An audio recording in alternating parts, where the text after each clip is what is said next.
विधानसभा की तैयारी है और आज हम लोगों ने अपने पार्टी के एक तरीके से सेनापतियों को बुलाया था और इसके सेनापति अपनी सेना को तैयार करेंगे बूथ लेवल तक। और ये मुन्ना मंसूरी साहब जो लगातार इस विधानसभा में मेहनत कर रहे हैं और बूथ कमेटी तक के संगठन को तैयार कर रहे हैं। आज लगभग सभी पंचायत अध्यक्ष आए थे, प्रखंड अध्यक्ष से लेकर जितने भी जिम्मेदार लोग आज आए थे उनको जिम्मेदारी सौंपा गया है, उनको सम्मानित किया गया जो अच्छा काम कर रहे हैं। और निश्चित रूप से विधानसभा की तैयारी है। हम लोगों ने कुछ महीने पहले एक मीटिंग किया था और कहा था कि अगर यहाँ से बाजपट्टी विधानसभा से अगर किसी मुस्लिम उम्मीदवार को आरजेडी अपना टिकट देती है तो हम विचार करेंगे, अपना कैंडिडेट नहीं देंगे। लेकिन जब चिट्ठी को भी ठुकराया और इस ऑफर को भी ठुकराया तो हम लोगों ने निर्णय लिया है और लोगों के कहने पे कि हम लोग अब अपनी पार्टी को वोट देंगे, अपनी क़यादत को टीम खड़ी करेंगे।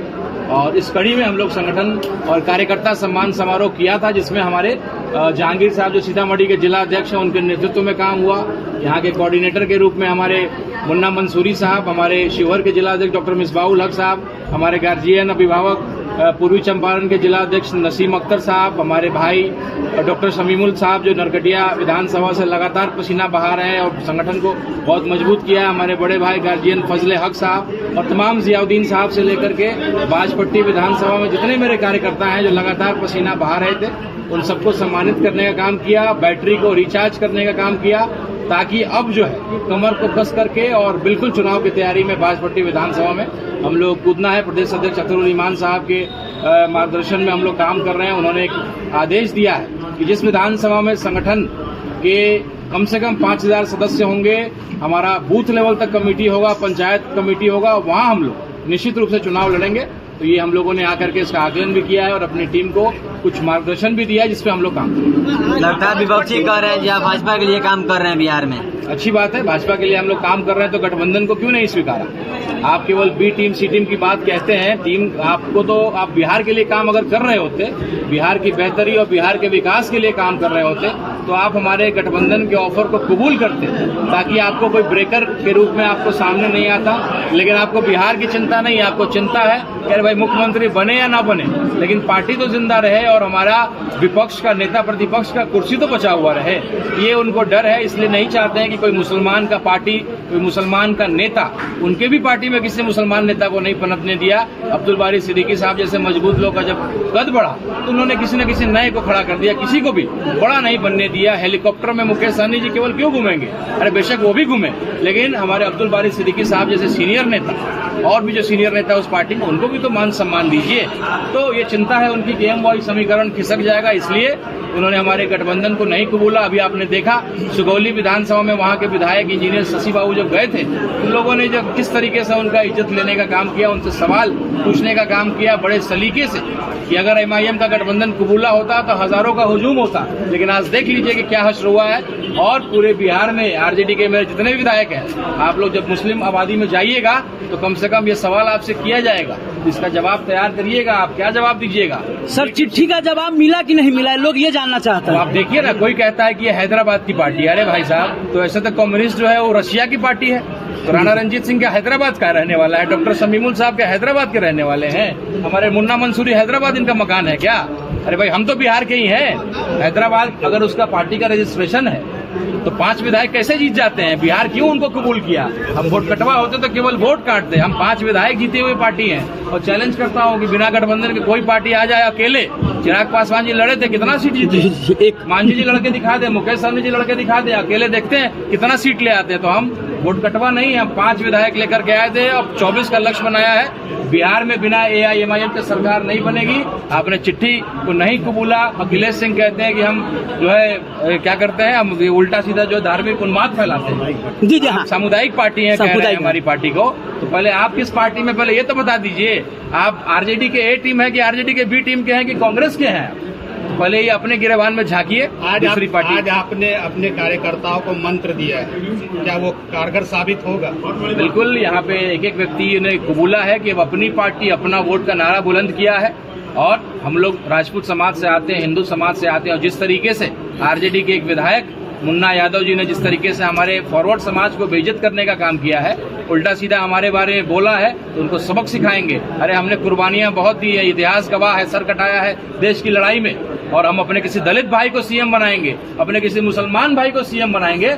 लेकिन आप जो हमको ये कर रहे हैं ना जो आपने हमारे समाज के बारे में उल्टा सीधा बोला, इसका सबक आपको सिखाएंगे। आपको दिखेगा क्या हश्र होगा। नाटक करते हैं कि A to Z की पार्टी है और उल्टा सीधा बयान आपका विधायक देता है, क्यों नहीं बर्खास्त किया उसको, क्यों उसको टिकट दीजिएगा आप। तो ये सवालों का जवाब जनता पूछेगी। और एक नया समीकरण बनाने निकले हैं विधायक सांसद, बहुत छोटा सपना लेकर के हम लोग नहीं आए हैं। एक नया समीकरण, अगर MY हो सकता है तो एक नया समीकरण बनाएंगे जिसमें मुसलमान को रखेंगे, दलित को रखेंगे, फॉरवर्ड समाज को रखेंगे और हर वो समाज को रखेंगे जो सही मायने में बिहार का विकास चाहता है। सरकार बिहार में आए प्रतिदिन हत्या हो रही है। जो भारतीय जनता पार्टी के प्रदेश अध्यक्ष हैं, उनके ऊपर संगीन इल्जाम लगा हुआ है। लगातार जो है वो प्रशांत किशोर इसको लेकर के बोलते हुए हैं, आपकी क्या राय इस पर?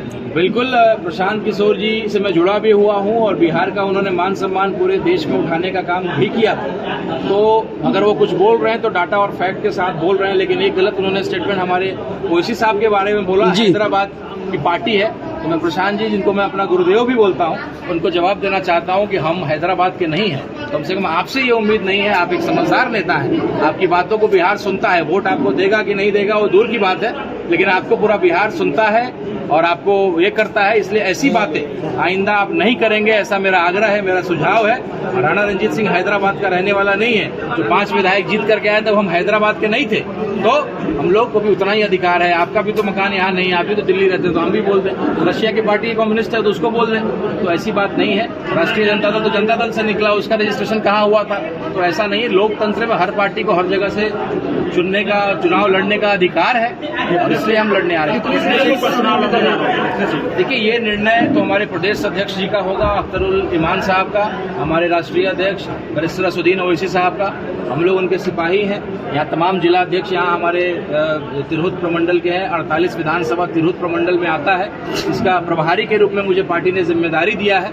मेरा काम है कि हर जगह जाकर के जो भी विधानसभा में हमारे उम्मीदवार मेहनत कर रहे हैं, उनका बूथ लेवल तक का कमेटी कैसे तैयार हो उसके लिए संघर्ष करना, पार्टी का प्रचार प्रसार कैसे हो उसके लिए काम करना, और जो भी हमारे उम्मीदवार होंगे उनका पूरा बूथ कमेटी का लिस्ट, 5000 मेंबर का लिस्ट मैं अख्तरुल ईमान साहब को, प्रदेश अध्यक्ष को जी को सौंपूंगा और उनको आश्वस्त करूंगा कि अगर पार्टी यहाँ से लड़ती है तो हम मजबूती से हम लोग चुनाव यहाँ जीतने की स्थिति में रहेंगे। तो 48 विधानसभा की जिम्मेदारी को जो है हम लोग बता सकते हैं। और बाकी जो हमारे प्रदेश अध्यक्ष जी ने जिस तरीके से हम लोगों ने डाटा को तैयार किया है, लगता है कि हम लोग 100 सीट के आसपास चुनाव करेंगे। बिहार में पूरी चुनाव लड़ेंगे।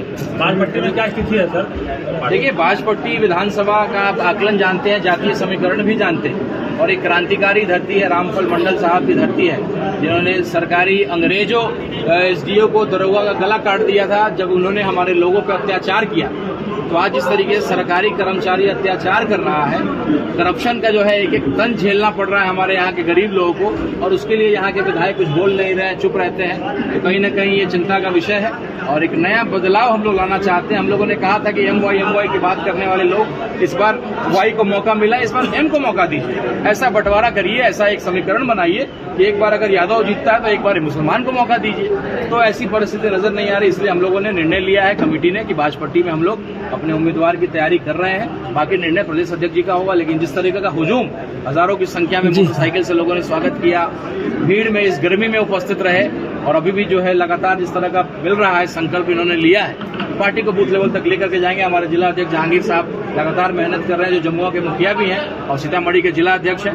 तो इन लोगों का निर्णय होगा कमेटी बना करके सौंपना, और मुझे लगता है कि 48 में से 48 विधानसभा जो तिरहुत में आता है, कम से कम 10 से 15 सीटों पे हम चुनाव लड़ने की तैयारी बिहार के मतदाताओं से क्या अपील करना चाहेंगे? यही अपील करना चाहेंगे कि बिहार की चिंता करिए। अब नैरेटिव पे बात होगी, हिंदू मुसलमान जाति धर्म में नहीं बंटना है, बेहतर कैसे बन सके हमारा बिहार, इस पे बात हो। आज तक आपने बाढ़ का समाधान नहीं किया। आज प्रधानमंत्री जी आए थे मोतिहारी में, हजारों करोड़ रुपए खर्च किए गए। जितना रुपया खर्च किया गया है ना, वैसा उतना रुपया में हम पूरे बिहार के हर जिला में चीनी मिल खड़ा कर देते, लेकिन ऐसा नहीं किया। और आप केवल वन वे कम्युनिकेशन करते हैं, मन की बात केवल अपनी कहते हैं, जनता के मन की बात ही तो कभी सुनिए। और आप जैसे पत्रकार भाइयों से जरा प्रेस कॉन्फ्रेंस भी तो करिए।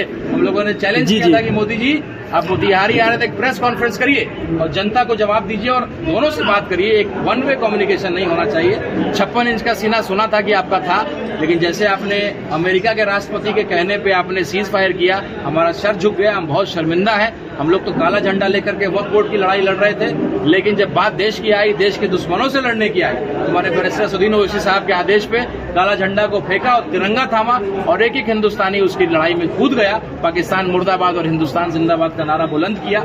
तो आज हिंदू मुसलमान में सौहार्द है, एक दूसरे की ताकत है, तभी हम लोग दुश्मनों से लड़ पाएंगे। लेकिन जो पार्टी चाहती है कि आपस में गृह युद्ध का जो है नौबत को पैदा कर दे, ये काम को नहीं करना है, अपनी समझदारी को दिखाना है। हम लोग पढ़े लिखे हिंदू हैं, ऐसी पार्टी के चक्कर में नहीं फंसेंगे, हम लोग आपसी संबंध खराब नहीं करेंगे, राजनीतिक रोटी सेकने का चूल्हा हम लोग नहीं बनेंगे, ऐसा हम लोगों ने सर तिहारी को मुंबई बनाएंगे। के नेता हमेशा मजलिस इत्तेहादुल मुस्लिमीन को भाजपा का बी टीम कहता था, क्या मजबूरी आई कि वहाँ पे लेटर भेजना पड़ा? देखिए, हम कभी नहीं चाहते हैं कि ऐसी पार्टियां जो धार्मिक उन्माद के रूप में जो है राजनीति करती है, धर्म में बांट करके राजनीति करती है। तो हम जानते हैं कि अगर आरजेडी की सरकार में अगर सबसे बड़ा रोड़ा है या महागठबंधन की सरकार में रोड़ा पड़ेगा या उनकी दिक्कतें आएंगी, सेकुलर वोटों का बिखराव होगा, तो हम वो नहीं करना चाहते थे। इसलिए हम लोगों ने बड़ा दिल दिखाया, आपने हमको पीठ पे छुरा भोंका, 4 विधायकों को तोड़ा, लेकिन हम लोगों ने झुक करके आपको जो है पत्र दिया।